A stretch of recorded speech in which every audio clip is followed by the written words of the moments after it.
General Torres, sir. Good morning po, sir. Good morning.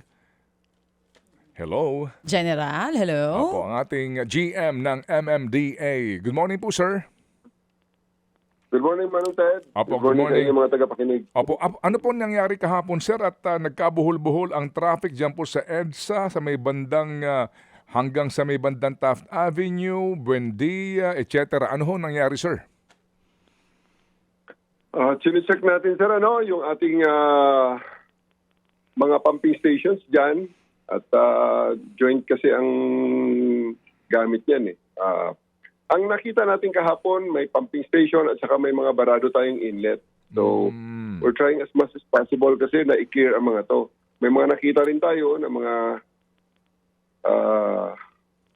hindi ko alam kung paano i-frame. Pero may mga gustong-gusto may baha dahil pag may tulak, may kita. May mga ganon eh. Hindi ko alam kung paano i-frame yan eh. Pero may ganon kami nakakita eh. Kaya ang aming mga uplan manananggal, sunod na sunod, tanggal ng tanggal. Pero may nakikita naman tayo na may mga deliberate attempts talaga na yung ating mga drainage medyo sinasadyang barahan para pag may tutulak, may kikitain, which is a very, very myopic masyado na pagtingin. Pero hindi naman sinasabi ko na lahat ay ganyan. So napakarami kombinasyon. Una-una, paglilinis namin ng ating mga drainage.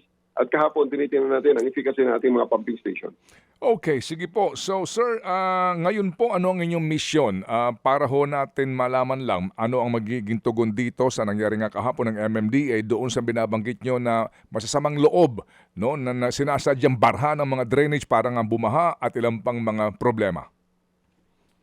Una, ang ating mga tauhan ay kinakalat na natin at nakikipag-coordinate tayo sa ating security sector para mapigilan itong mga ganitong aktibidades. Pangalawa, itinututok natin ang ating mga cameras diyan sa mga areas na pinagdududahan natin at naobserbahan natin ang ganyang behavior. At pangatlo, siyempre, hindi natin tinatalikuran ang ating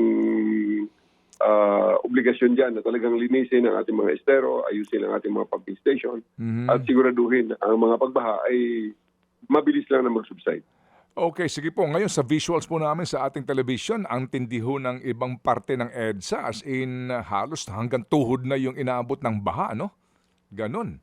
Opo. Yes, sir. Okay. Sige. Magpapatawag kami ngayon ng isang interagency meeting para mapag-usapan kasi hindi lang isang involved kasi dyan. May local government, may DPWH, may DOTR, may MMDA. So, pag-isahin natin ang ating mga hakbang dyan. Opo, yes sir. Ako naintindihan ko, no? Baka nga may mga saboteur, no, na gustong palabasin na alam niyo na ibig ko sabihin, General, sa mga panahong ito. Yes, sir. Opo. Yun po lamang din pong ating pong pagkatandaan. Ano man po ang gawin po ng ating ding mga, gobyerno, kung meron pong mga nananadya dahil may mga agenda, kung ano-anong agenda, yan din po ang malaking problema natin ngayon. Salamat po, General. Salamat, Sir Ted. Opo, thank you. Yan, si General Nicanor Torre. Mga kapatid, patuloy po kayong tumutok sa 105.9 True FM para sa totoong balita, impormasyon, music and entertainment. Mag-subscribe sa aming YouTube channel at podcast at sundan nyo kami sa Facebook, Instagram, X at TikTok sa True Network PH. Bisitahin din po ang aming official website, truefm.ph. At panoorin din kami sa True TV Signal, Channel 19. Kami po ang 105.9 True FM. Laging true sa'yo, kapatid.